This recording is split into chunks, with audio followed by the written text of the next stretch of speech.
Ted mën na dal xale buy door a judd sax. mën na dal waxambaane, mën na dal mag, mën na dal paa, amul âge daal. moo di boroom dalailul xayraati yitteem lu dul ku ñëw mu faj aajaati.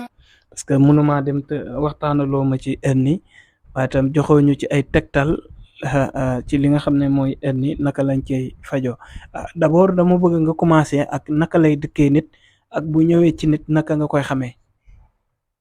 hernie ni muy commencé day mel ni biir boo xam ne dafa am ngelaw.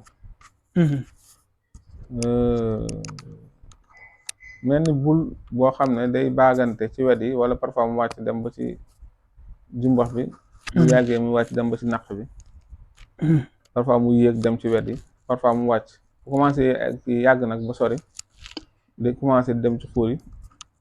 di ko réyal bu fu mu daal bu bësee xuur yi rek. mu yéegaat mel ni genre bul. dem ci kaw. su defee su jëkkatee lu diis mu awu ci hernie bi fu mu nekk ci xuur yi. dem ba buy sëy sax dootu am sëy kàttanu sëy. ndax day néew doole. dem ba dootu mu yëkkatul diis. ndax lu mu def day awu ci hernie bi. ndax hernie boobu moom la hernie inguinale mooy bi nekk ci xuuru góor. yooyu lay commencé nit ki di ko bàyyi muy yaatu di gën a xotteeku di yaatu di jël air di yaatu di jël air ba nga xam ne day àgg foo xam ne nit ki bu soolee tubéy sax day feeñ hernie bi day feeñ te loolu yëpp su teelee jóg rek mën na wér incha allah. nañ den dem léegi li nga xam ne moom laa bëgg a xam mooy moom tranche d'âge ñan la gën a yab daal.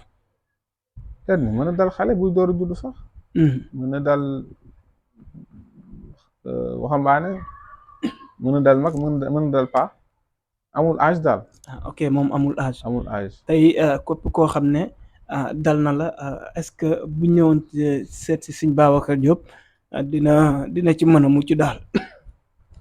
waaw loolu dañ koy faj ba nga xam ne day disparaître carrément ci nit ki.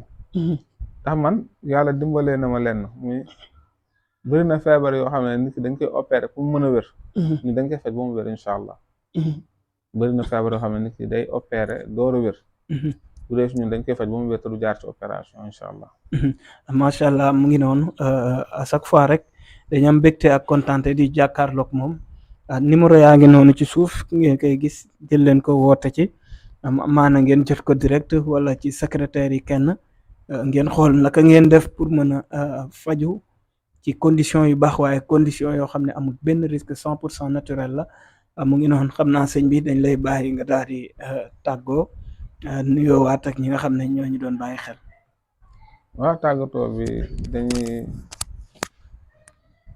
wax asalaamualeykum wa rahmatulah taala wa barakaatu di leen jox dig daje ci yeneen jotaay. moo di boroom dalailul xayraati